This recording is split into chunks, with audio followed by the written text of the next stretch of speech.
right, at this point, I think we're all well aware that the world of AI is getting pretty crazy for business owners. So in this video, I want to show you two simple AI tools that you can use to find tons of winning products to sell on Amazon, whether you've never sold on Amazon before or you're already a veteran. And before we dive in, I wanted to show you that I'm actually doing this stuff. I actually sell on Amazon. Here's the past stats for my Amazon account over the last 30 days here, running about $30,000 in gross profit using this exact method that I'm about to show you right here. So to replicate this for yourself and to start having AI help you source products and just run your Amazon business in general, you're going to need Boxem, which has an AI assistant, basically custom trained to have a lot of like actual Amazon seller knowledge versus just like default AI models that are just going to make stuff up pretty often. And then we also want to use just like a simple productivity tool called Whisper Flow. I use this all the time now. I know a lot of you guys already do as well, but the reason why that's going to be helpful is just to speed up our workflow as a business owner in general, and especially help us to basically just talk to our custom AI assistant right here. So why don't we just start by asking something that every beginner Amazon seller needs to know, right? Hey, Boxy, how do I find products that I'm already approved to sell on Amazon? I'm a brand new Amazon seller. And then let's go ahead and see what Boxy has to say, right? I'm going to kind of walk through starting with super basic applications and get a lot more complicated as we go. And so let's see what it suggested here. So it said the first thing we need to do is start testing to see what we're actually eligible to sell. It even has some suggested brands for us to start with. And then it's also suggesting that we check out the bulk ungate tool on Boxem, which I totally agree with. I think this is probably the best way to start finding some products on Amazon. So let's actually open this up and follow its suggestion here. And we can also use some of these examples that it has suggested here. And I'm going to show you a couple different ways that we can source these products and kind of have AI hold our hand and make sure that we're actually making as much profit as we can. But let's start by figuring out what we can actually sell already by going to inventory, and then it's saying to click bulk ungating right there. Sounds good. So let's go ahead and run a bulk scan. And then it said to press the suggested ASINs. So let's do that. Let's press suggested ASINs right here. And what this is doing is it's applying on our behalf to see if we can get approved to sell these brands in real time. And then basically confirming with us that, hey, we went ahead and applied for that brand and Amazon did approve you to sell this brand with no invoices, no waiting process, that kind of thing. Keep in mind, you can still sell products like these that are gated on Amazon. You'll just have to get a legit invoice from your supplier, which if you don't have the knowledge that I do after selling on Amazon for quite a while, you can say, okay, I see some products on that list that are gated. How do I get ungated to sell those products? I want to sell a couple of those brands. And then we can go ahead and see, let's see. So ungating, submitting it what Amazon asks for. We're just going to go click apply to sell on Amazon. We're going to request approval. We need to get documents saying we bought 10 of them. We need to buy it from a legitimate retailer, and we need to make sure that the document has the same address that's on our Amazon seller account. And then little things like this is why having like an actual custom AI for Amazon seller specifically is useful, because the Amazon seller AI understands that getting denied for ungating applications is normal. Sometimes you just have to keep resubmitting. And that's why I personally like selling auto ungates as just a great starting point if you are a brand new Amazon seller. So like here in this case, I can see we have Carter's on here. I'm going to try to stick to brands that I know you guys can at least apply to sell. And even easier, we could start with some of the suggestions it had for us, right? I know Athletic Works is a brand that is auto ungated for some Amazon sellers. So this is where I want to show you how we can actually source some of these products based on the suggestions here. And we'll keep consulting with the AI as we dive in. But this is where I would suggest going ahead and diving into SellerAmp. This is the tool that I use to actually source all of my profitable inventory. And what we can do in this case is paste one of those brands that Boxem suggested for us into the default search on SellerAmp. I didn't change anything here. I just clicked good deal and then plugged in the brand that Boxem suggested to us. And let's go ahead and run this. How many good products are in this brand that Boxem suggested to us? Looks like there's 28 products in this brand that meet a lot of filters that we want to look for as Amazon sellers, right? So things that have a good sales rank on average, things that aren't super heavy, that's just a personal preference. And then I like to look for things that are rated well and have Amazon not selling on the listing. But again, let's say you're a brand new seller. I want to go ahead and filter some products on SellerAmp Advanced Search by those brands that you just suggested. Can you give me a couple filters that I would need to include to make sure that I'm only looking at good products? So let's see what Boxy suggests here. And in this case, it's going to say we should look out for just kind of standard profit metrics. It also wants us to look for things that have an under 200K best sellers rank. And then it also wants us to look for things that have less than 15 to 25 sellers. And then we can also look for things where sellers have a decent amount of feedback, and then looking for things where the listing has some reviews as well. So pretty similar to what we already had here. I kind of like some of these suggestions as well, looking for things where the sellers have a decent amount of feedback, but not like an insane amount of feedback. That indicates to me that it is more beginner friendly type brand when you see people with not a crazy amount of feedback. And we can even just start looking through this list here and just kind of doing a quick check to see if any of this stuff is actually profitable, right? So when I Google this, I can see these show up at around $13. And a lot of these are popping up at around a max cost of, let's see, like 12 bucks, 10 bucks. That's basically saying, hey, you need to buy it for this price or less to be profitable. So in this case, a lot of those are like close to profitable. But what I'm also noticing here, and this is a cool thing that we're able to see on the advanced search specifically, is I'm able to see some of these listings that have no sellers on them, where previously, if you're relying only on things like looking through people's storefronts or just even looking through Amazon's catalog, like searching directly on Amazon, they're not going to show you items that have no sellers on them because they're thinking like you're a customer, right? When you're searching on Amazon. But when I look at this, like this, for example, I can see the prices on this used to be like $30 to $35. And so I want to go ahead and open this up and we can see if this specific version is still in stock anywhere. So let's see, digging in on this specific style here. What was this? This was black 2X. It seems like that's out of stock from our supplier. We can see what other versions are in stock though. We can see we have lots of the different versions of navy. So here's where we can also do something a little more custom, is we can actually go into search criteria and then add title as a specific filter. And then I can say, okay, show me only the ones that have navy in the title. So now I know very specifically what I'm looking for. And this is actually pretty interesting because I can see I could be the only person selling this 3XL right here. And we just saw this in stock right here, dark navy 3XL right there, 13 bucks. And so what that means is this is on a listing where it is currently selling, right? We have all these other different styles that are selling pretty well. So we could be the one who brings back this specific 3XL navy right here. We're buying it for 13. Let's say we list it for 30 bucks or so. Just because we're the only seller, we can set the price, and the other ones are already selling pretty close to 30 bucks. So if we're the only competitor, we could definitely list that for 30 bucks and make some money there. But also, we don't need to stop there. And this is where using the AI comes into play massively, right? So we can say, hey, I found a profitable product that is pretty decent from Walmart. How do I make even more profit when I'm buying products from Walmart though? And when we ask the Boxy AI this, it actually knows what it is actually like to sell on Amazon. It's trained on a bunch of actual Amazon seller knowledge. And so we can see, for one, we can look for clearance and sale events, not going to apply in our case. We can use Walmart discounted gift cards. So that is something we can look into. We can also remove our sales tax because Walmart actually accepts sales tax exempt permits. And then it's also saying we can look into the different ways that we could sell this product. So let's dig into these one by one. Again, pretending that I don't really know what this stuff means. I'm kind of putting myself in your shoes here, right? Hey, I've never heard of discounted gift cards before. Where do I buy those? And can you walk me through what that means? So let's see what Boxy has to say here. So it's saying discounted gift cards paying less than base value for store credit. And then we can use those gift cards at checkout, dropping our buy cost. So in this case, it's giving us an example, and then it's suggesting we can go ahead and check out Card Bear to see how much we can basically get a discount on our money today. So I see Walmart is actually sitting right here on the website. So let's go ahead and open this up, and I can see like Card Cookie, for example, they have a 6% discount on Walmart gift cards today. So like the AI already explained to us, in this case, $100 for the Walmart gift cards for 94 bucks, right? Because it's a 6% discount. So we could even make this item a little bit more profitable, right? So minus 6%. And now we have made, let's see, so $4.90 profit for basically $4. So we basically just made ourselves about 80 cents, almost $1 in extra profit, just with a quick extra check there. It was also walking us through the fact that we can get resale tax exempt. Hey, I don't know how to get my resale permit or get tax exempt on Walmart. Can you walk me through that? And that would be the next step here, right? Let's have the AI explain that to us. So we can see Walmart's tax exempt portal so that our Walmart.com orders stop getting charged sales tax. Perfect. And then we can get that through our state Department of Revenue, get a sales tax use permit. Awesome. And then, by the way, a lot of times this is free or very cheap depending on your state. Don't get super overwhelmed with the process here, but then we'll go ahead and upload that to Walmart. And then another thing you'll note, when I'm sourcing products on camera, I'm always including sales tax. Like right here, you can see I'm including about 5% sales tax, which is going to be the baseline for most of us. But with Walmart specifically, we don't need to worry about that, right? So then we could go ahead and subtract that additional 5%. And this is going to be our actual cost price after it's all said and done. So now just consulting with the Boxy AI there, we took a product up to almost 50% ROI when we originally sourced it at a 30% ROI, right? So two quick checks mix there with our AI and we added a pretty good amount of profit, right? And then we can also see, what else was it suggesting? It was suggesting to check FBM versus FBA. So can you walk me through what you were talking about in terms of comparing FBA to FBM prices? How would one of those make me more money? And I'm curious what it's going to say here. And in this case, it's saying, all right, so FBA, we pay Amazon's fulfillment fees, we get prime shipping and that kind of thing. With FBM, we don't pay FBA fulfillment fees, but we do pay to ship our own order. So it's suggesting that we might make more money when the item is light and like cheap to ship, that kind of thing. Or if FBA fees are super high, that makes total sense. And then let's go ahead and see how to check this. So we can go in to the SellerAmp calculator and it's saying, don't just subtract shipping. What we need to do is go and toggle it to FBM, and then we can plug in a rough estimate. What would you assume a rough estimate for shipping would be on like a standard pair of sweatpants? And in this case, I also want to see, okay, so SellerAmp saying that this is 14 ounces. So I could say the pants I'm looking at are 14 ounces. And that might even give us a good estimate on what the shipping there would be. So like on this, let's toggle the profit calculator to FBM like it said. You can see now the profit went way up, but obviously now we're no longer including the shipping to the customer, right? When we have FBA fees on, this FBA fee right here is including all of that shipping to the customer and stuff like that. We can switch off FBM there. And then let's see. So it's suggesting it's going to be anywhere from $5 to $8 shipping in the US. Since it's under £1, I would tend to agree. I'd probably put it closer to $7 or $8 just from personal experience, but I definitely agree with it there. So like on the high end, let's say you get an order and you live in Maine and somebody bought it in California, it's probably going to cost the higher end, right? So you maybe make $3. So it might make you a little bit more money to be an FBA seller. If you get lucky and have a bunch of like closer destinations, you might actually make slightly more money as an FBM seller. So in this case, I don't see one of those necessarily making like an obvious, like big profit jump like some products might. So in this case, I would personally probably just FBA this product, send it off to the Amazon warehouse all at once, and then let them sell it to the customer as those products actually check in there. So that's one quick example. Let's dive back in though, based off of the auto ungate list here, and try to find something that's much more of a home run, something that's already selling, already in good demand, stuff like that. So let's see, let's try Carter's, for example. And this is where a lot of people get the process of selling on Amazon wrong, right? You're not just looking for good products and then seeing if the price is low enough. You want to find where prices are low and then find the good products in that opportunity, right? Hopefully that makes sense. And I'll show you what I mean by that. So we can say, hey, now I want to look into selling Carter's branded products. How do I know if the Carter's brand is on a good sale today? What kind of sales have you seen before? And this is really cool because, like I said, it's been trained on actual Amazon seller knowledge, and it knows if what we're looking at right now is actually a decent opportunity. Like looking at it today, some big sales it's seen before is like a coupon code with 20%. It's seen discounted gift cards from 11 to 14%. And then it's also seen some big sales where there's an additional coupon code on top. And I assume that's going to be, yeah, it's in the Carter's website. So that's going to be what we're looking for today. So let's just go ahead and look for Carter's right here. And we can see what kind of sales have they got going on. Looking at the initial things that just pop up when I search for Carter's, it looks like a lot of their stuff is pretty deeply discounted. What's showing up on the website though? Okay, there's that 20% code that it was mentioning. So that's a good sign. Let's see, up to 50% off on summer ready stuff. So I'm not seeing a big giant sale banner right now or anything like that. So maybe they've probably run some better sales in the past. I'm also curious on what their discounted gift card rates look like today. And this is actually pretty solid, right? So it was saying anywhere from 11 to 14%. In this case, that's a little bit higher than what it has historically known about. So this could be another decent opportunity for us to dig into here. Let's go ahead and try this one out. Let's try Carter's and let's see how much opportunity is in this brand that was auto ungated for me today. 127 products meet all of those criteria, which is always good to see. And that actually seems a little bit low. Oh yeah, because I didn't remember to remove navy. So that's actually crazy. There's 127 products just with the word navy that meet all of our criteria. So that definitely changes things. Okay, now we're working with a lot of products. So again, putting myself in the shoes of a new Amazon seller. Okay, I just ran that SellerAmp advanced search and there was about 1,800 products in the Carter's brand that meet all my criteria. So in this case, there's actually 1,800 products in this brand that meet all of those criteria that we just assigned there. So let's also assume we want to find things that already has some existing demand, like being created by people who are on the listing. So let's say offer count total from 1. So how many of those products are things that were sold out right now? So that's actually interesting, right? That shows me that right now there's 1,200 products on the Carter's website that no one is selling on Amazon right now, which kind of shows you like a whole different world of opportunity. But I want to try to see if we can find something based on what's already selling, right? So let's start going ahead and Googling some of these products here and see what we can find. So like these washcloths kind of stuck out at an initial glance here. These are basically saying, hey, if you can get these for $7, you're going to be profitable. This one is on clearance for $11. We can get 20% off when we sign up with our email here, which, by the way, you can create as many coupon codes as you need. You'll just need like a custom domain. So for example, warner@idomain.com, this would give me a coupon code, and then I could just continue doing whatever I want. And if you have a catch-all email through a custom domain, which sounds really fancy, it's not super hard to set up, you'll be able to get basically infinite 20% coupon codes here. So these are effectively just under $9, doing some mental math there. Plus we can also get another 16% off with discounted gift cards. So let's see, is that cheap enough here? So $11 minus 20% minus 16% from our discounted gift cards, and it is. So it's like just on the brink of $3 profit minimum is what I typically like to look for. So that's a really good example of how we can create profit margin on the products that we're looking at, and the Boxem AI kind of walked us through that there. Let's see, I also see some more of these washcloths in a different style. We could see if these are in stock anywhere, maybe a little bit more expensive, or maybe the pink ones are gone. Yeah, the pink ones are out of stock there. See, those are like $6. What about this guy? If we can get this guy for $11, and then we'll be making some money. Here's like a different website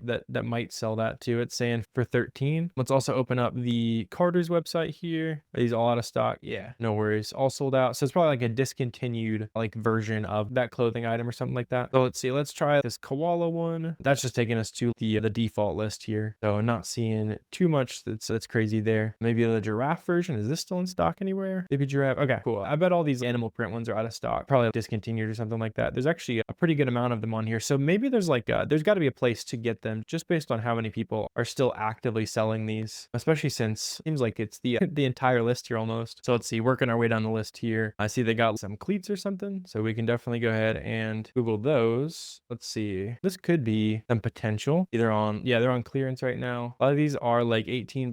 Let's see, they got toddler and they got kid sizes, and we got several different options here. So let's open up a couple of these here and see what we're working. So let's see, what size are you? 10 toddler, 7 toddler. Okay, and then those are the pink and the black ones there. 10 toddler. Okay, so low stock on those, but that's profitable. Let's see, it was right here. So these are going for $39 right now. These sell pretty well, and there's already people on it, so there's already existing demand continuing to be created by these people here. So we can do $21 minus that 20% coupon code, minus again the 16% that we're getting with this kind of gift card. So you can see how important it is to understand these different ways to create profits. Always consult the AI on that. If you're not quite sure how people might be making money somewhere, you can take it from a 22% ROI to, I think it was like $15 or so, to a lot more profit than that. Let's see, do they have this pink version too? It's like purplish on the side. Which one was it? Those look exactly the same to me. There's like maybe some lighter stripes or something. I'm not too sure. Let's see, pink right there. That looks very similar to what we are looking at on the website right there. So yeah, and that one doesn't even say low stock either. So this one's a little bit better even. So again, $21 minus 20% coupon code, minus the 16% discounted gift card. And now we're making a 90% ROI on this as well. So this is another example of a winning item sourced using some AI help here as well. And by the way, if you've watched all the way here, I got something you definitely want to check out, because down below in the description, you can get invited to free live Zoom workshops that I host with you pretty often. This June 4th class will have passed by the time you're watching this video, but click the link down below. We do these pretty often. You can come hang out with us on Zoom. We'll source products together and break down tons of extra sauce that you don't see anywhere else on YouTube, kind of help you get a jump start for coming and hanging out with us live. And like I said, it's all free. Click the link down below to register. But with that in mind, now you know how to go out and source some products using AI. There's tons of other applications for that AI. Basically, any Amazon seller question you have, it can answer. You can even ask it about specific products as well. So at this point, I would just encourage you to grab a 2-week free trial of Boxem down below. At the very least, run your store through the bulk ungate check so you can start unlocking opportunity and then talk with your personal AI assistant on there. Let me know if you guys have any questions as you're getting everything set up for your Amazon business. Always happy to help. And if you want to see a completely free